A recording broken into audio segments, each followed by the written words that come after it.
Hey everybody, welcome back to another exciting chemistry video. If you're here with me today, that's because we need to go through how to do some of these mole conversions. So let's just jump right into it.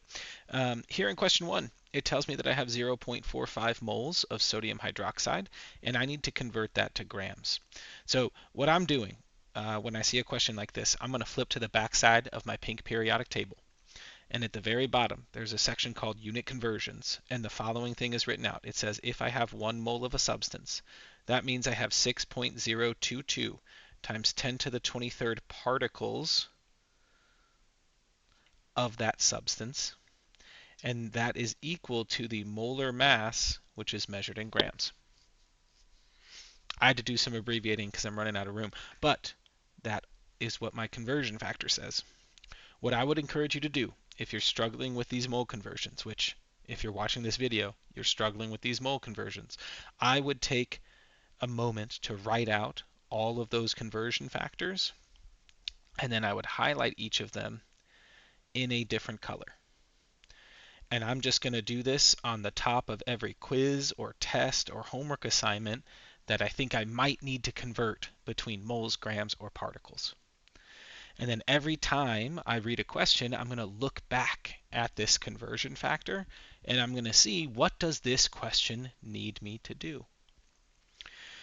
So I've gone ahead and highlighted mole blue, particles in orange, and then the molar mass in grams I highlighted in yellow. If I look at this first question, I see that it mentions moles, so I'm going to highlight that in blue. That tells me I need to use the blue part of my conversion factor. Then it tells me I'm going to convert that into grams. I need to use the yellow part of my conversion factor. So in order to do this conversion, I need to figure out if I have 1 mole of sodium hydroxide. So if I'm trying to find that formula, sodium is a metal. When it becomes an ion, it'll have a charge of +1. Hydroxide is one of the polyatomic ions. It has a charge of -1. So if I were to make an ionic compound with these, I need those charges to cancel out. I would need 1 sodium and 1 hydroxide. So 1 mole of NaOH equals, and then I would need to find that molar mass. So to find the molar mass, I would need to look up each substance on my periodic table and find their average atomic mass. Sodium is 22.99, plus oxygen is 16.00, plus hydrogen is 1.01. If I add all of those together, it gets me 40.00 grams of NaOH. So I'm using my periodic table to help me find those charges to make sure I have the correct formula, and then I'm using the front side to find those average atomic masses, and I'm adding them together. So here's my molar mass in grams, 40.0 grams. That equals 1 mole. This is what I'm going to use as my setup for this conversion. You can do proportions here. You could do dimensional analysis. It does not matter to me. They are the same math, just a different setup. I like to use proportions though, so that's what I'm going to do. So I'm going to take that conversion factor and I'm going to turn it into a fraction. If I have 1 mole of NaOH, then I have 40.00 grams of NaOH. And now I have literally just pulled my conversion factor into this fraction. Now I'm going to pull the information from the question and I'm going to put it on the other side. So in the question, it tells me we don't have 1 mole of NaOH. We have 0.45 moles of NaOH. And then I can solve for how many grams of NaOH that is. To do this, the reason I like our proportions is because we can always use cross multiplication to help us solve for the answer. So 1 times x is just x. To find the other side, I'd take my 0.45 and I would multiply by 40. I'm going to round this to 2 sig figs, so I would get 18 grams of NaOH. And that would be my final answer because I was asked to find how many grams I had. So that's how I do this question. I went through it kind of slow in hopes of being able to break it down for you. I'm going to go through the next couple a little bit faster. I am going to still use my highlighting technique though. So I'm reading this question number 2. It says I've got a sample of neon with a mass of 75.8 grams. So that's a molar mass, that's a yellow section of my conversion factor. That means I'm going to have to find the molar mass, is what I meant to say. And then it says how many moles are present. So moles, that's the blue part of my conversion factor. So I'm going to need 1 mole equals, or I'm sorry, 1 mole of Ne. Ne, neon, is the substance we're talking about. It's not one of the diatomic elements. So that means that its formula is just Ne. So then I can look at my periodic table. I don't actually have one in front of me. I was hoping to be able to do all of this off the dome. But pretty sure neon is like right at 20.18. So if I have 1 mole of neon, then that is 20.18 grams of neon. So when I'm setting up my conversion, here's my 1 mole. Here's my molar mass in grams. I can set up a proportion. If I have 1 mole of neon, then I have 20.18 grams of neon. Take my conversion factor, turn that into a ratio. I'm going to set that equal to a ratio from the question. In the question, it does not tell me how many moles of neon I have. Since moles were on top, moles have to stay on top. It does tell me that I have 75.8 grams. So that's the ratio from my question. I'm going to cross multiply. 1 times 75.8 is still just 75.8. I'm going to set that equal to 20.18 times x. If I want to get x by itself, I have to divide both sides by 20.18. So in a calculator, I'm going to end up doing 75.8 divided by 20.18, and then I'll hit enter. I don't know if I plugged that in right. I don't trust that answer. 25.8. Oh my gosh, there we go. 75.8 divided by 20.18. All right. When I round to 3 sig figs here, I'm getting that x equals 3.76. What? 6. And that's how many moles of Ne we have. So that's our answer.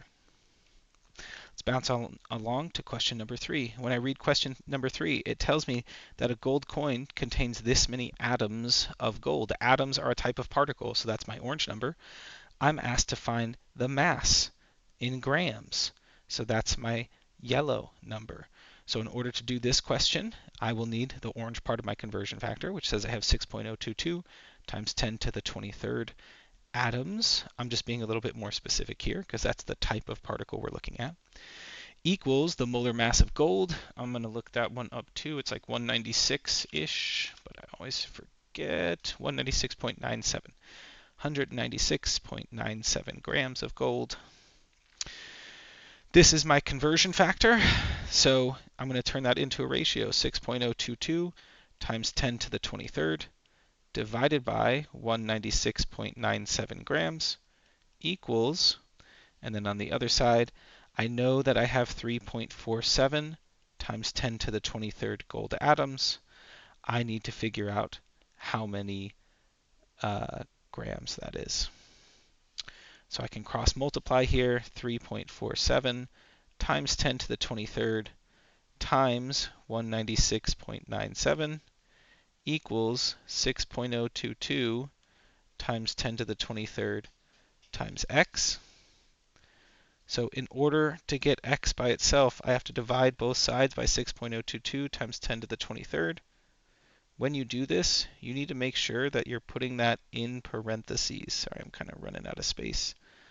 So in my calculator, what I'm going to plug in is 3.47 times 10 to the 23rd times 196.97 times parentheses, or sorry, divided by parentheses 6.022 times 10 to the 23rd.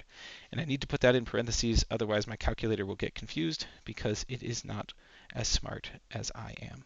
So 3.47 times 10 to the 23rd times 196.97, and then I'll divide that by parentheses 6.022 times 10 to the 23rd, and when all is said and all is done, I'm going to round to 3 sig figs. I get 113 grams of gold, and then we are golden. Question 4 introduces something new. On our periodic table, there's a section above this unit conversion that we've been looking at that is called solids, liquids, gases and something else. I don't remember the exact wording.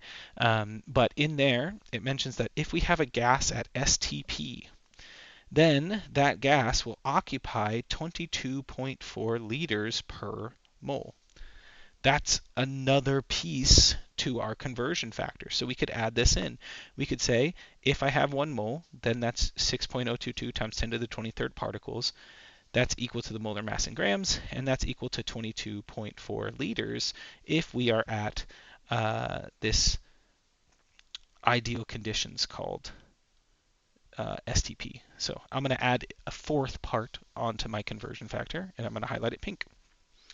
This question says, how many grams of carbon tetrafluoride if we have this many liters? So I'm going to need the yellow and the pink parts of my conversion factor. If I have 22.4 liters of this gas, carbon tetrafluoride is CF4, then that's going to equal the molar mass. Carbon is 12.01 plus fluorine is 19, but there's 4 of them, so I'll multiply that by 4. I'm going to get a total of 88.01 grams of CF4. That's my conversion factor, 22.4 liters over 88.01 grams. Again, this is if we're talking about CF4. I'm going to set that equal to, I have 7.80 liters. We do not know how many grams it is. When we cross multiply, we'll get, 22.4 times x equals 7.80 times 88.01. To get x by itself, we need to divide both sides by 22.4. I'm running out of space. So when I do that calculation, 7.80 times 88.01 and divided by 22.4, I can just plug all of that in at the same time. I get 30.6 grams of CF4.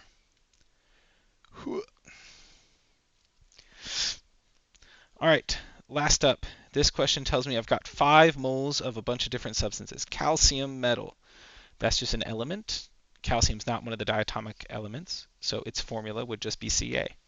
Oxygen gas, that's also an element, but it's one of the diatomics, so when it shows up by itself, it has to be CO2. I'm sorry, it has to be O2. I was getting ahead of myself because our final substance is carbon dioxide, which is CO2. The first question says, which sample has the greatest mass? What I would do is I would just look up the molar mass of each substance. The molar mass for calcium is 40.08 grams per mole. O2, that's 32.00 grams per mole. And carbon dioxide is 44.01 grams per mole. So if I have an equal number of moles of these substances, doesn't matter how many, if the number of moles are equal, then the highest molar mass will have the highest mass. So CO2 has the most mass when the number of moles is equal. I didn't really have to do much math. I could just think through this question logically. We're going to do the same thing with the second part. It says which one has the greatest number of atoms. Ca has 1 atom per particle. O2 has 2 atoms per particle. CO2 has 3 atoms per particle. So if the number of moles is equal, CO2 has the most atoms.